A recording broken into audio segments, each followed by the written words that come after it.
I fight the RSS ideologically. I fight the CPM ideologically. জুলাইয়ে কেরলের একটি সভায় এই বক্তব্য রেখেছেন রাহুল গান্ধী। তৃণমূলের জন্য যদি কেউ এক পা হাঁটে, তৃণমূল তার জন্য এক পা হাঁটে, কিন্তু আমাদের প্রায়োরিটি হচ্ছে বেঙ্গল। আমাদের সমর্থনে যারা আমাদের জন্য এক পা হেঁটেছে আমরা তাদের জন্য হাঁটব। আমাদের কোনো ইগো নেই কারোর সাথে। আমরা সবাই মিলে ঐক্যবদ্ধ হয়ে বিজেপির এই একনায়কতন্ত্রের বিরুদ্ধে লড়ছি।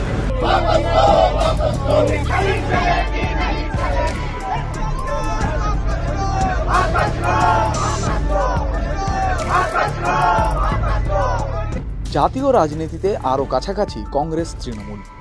সোনিয়া মমতা পরবর্তী অধ্যায়ে বন্ধুত্বের নতুন গল্প বুনছেন রাহুল গান্ধী ও অভিষেক বন্দ্যোপাধ্যায়।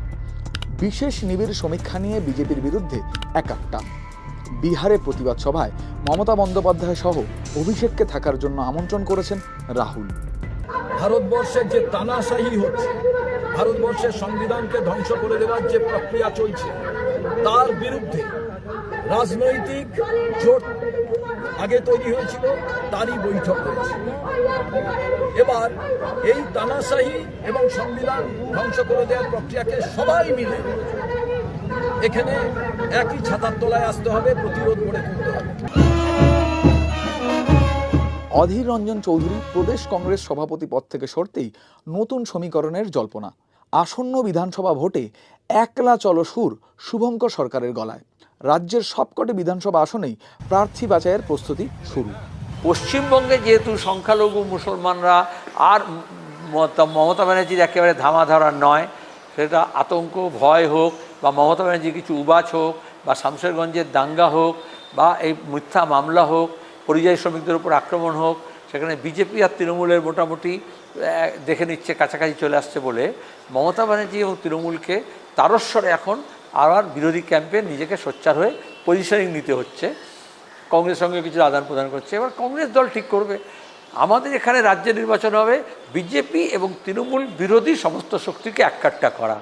যে দল তৃণমূল বা বিজেপি বিরোধী দুর্বলতা দেখাবে সে আমাদের সঙ্গে থাকবে না। 2024 সালের লোকসভা নির্বাচন, তৃণমূলের বিরুদ্ধে বাম কংগ্রেসের জোটবদ্ধ লড়াই। ফলাফল, পশ্চিমবঙ্গের 42টি আসনে তৃণমূল 29, বিজেপি 12, কংগ্রেস 1 এবং বামেরা 0। 2021-এর ভোটে বাম কংগ্রেস আইএসএফ মিলে জোট। ফলাফল, পশ্চিমবঙ্গের 294টি বিধানসভায় তৃণমূলের আসন 215, বিজেপি 77, আইএসএফ 1, বাম ও কংগ্রেস 0। স্বাধীনতার পর এই প্রথম পশ্চিমবঙ্গ বিধানসভায় বামেদের কোনো প্রতিনিধি নেই। একই অবস্থা কংগ্রেসেরও। এখনো সিপিএম এর সঙ্গে জোট করার পক্ষপাতিত্ব দৃঢ়তার সঙ্গে বলছি। আমাকে যদি ব্যক্তিগত জিজ্ঞেস করা, আমার পার্টি কি করবে জানি না।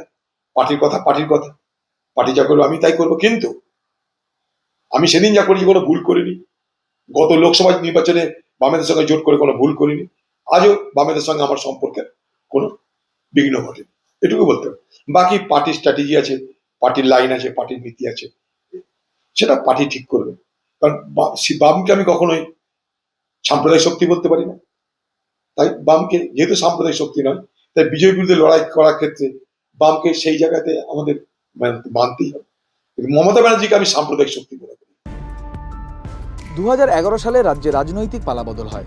2016 সালে বাংলায় প্রথমবার আসন সমঝোতা করে নির্বাচনে লড়ে বাম ও কংগ্রেস। সেবারও বামেদের রক্তক্ষয়। বাম সব মিলিয়ে 33, কংগ্রেস 44, বিজেপি 3 আর তৃণমূল 211। বিধানসভায় বিরোধী দলের তকমা হারায় সিপিএম। 2019-এর লোকসভায় আসন সমঝোতার পরও বাম কংগ্রেস মিলিয়ে রাজ্য থেকে দিল্লি যেতে পেরেছিলেন মাত্র 2 জন সাংসদ, অধীর রঞ্জন চৌধুরী এবং আবু হাসেম খান চৌধুরী। সর্বভারতীয় ক্ষেত্রে যা ঘটছে, কিন্তু পশ্চিমবাংলার মানুষ চাইছে 294টি কেন্দ্রে কংগ্রেস যাতে হাত প্রতীক নিয়ে প্রতিদ্বন্দ্বিতা করে। 294টায় কংগ্রেস হাত প্রতীক নিয়ে লড়াই করবে। এই লক্ষ্যে কংগ্রেস কর্মী নেতারা, আমি বারে বারে বলছি, তারা তাদের মতো কাজ করে যাচ্ছে এবং বাংলার মানুষ চান বিধানসভার ভেতরে কংগ্রেস সরকার তৈরি করুন। নীতিগত ফারাক থাকলেও বিপদে আপদে বরাবরই কংগ্রেসের প্রয়োজনে বন্ধু থেকেছে বাম।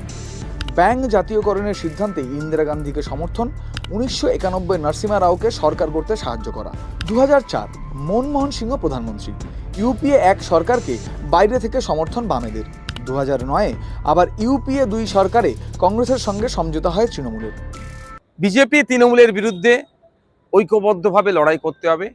যদিও ভোট শেষ জোট শেষ ওটা সিপিএম এর পক্ষ থেকে একটা সিনিয়র লিডারে বলেছিলেন, আমরা এই কথা বলিনি। আমি এখনো আশা করছি জাতীয় কংগ্রেস, লেফট ফ্রন্ট, আইএসএফ সহ আর যে সমস্ত রাজনৈতিক দলগুলো আছে ঐক্যবদ্ধ আমরা হব, হয়ে বিজেপি তৃণমূলকে বাংলা ছাড়া করবো গণতান্ত্রিক প্রক্রিয়াতে। বছর ঘুরতে না ঘুরতেই রাজ্যে ভোট, বাংলার ক্ষমতা পেতে সমস্ত শক্তি দিয়ে ঝাঁপাবে বিজেপি। চতুর্থবার সরকার গঠনে মরিয়া তৃণমূলও। কি হবে বাম, কংগ্রেস ও আইএসএফ এর ভবিষ্যৎ?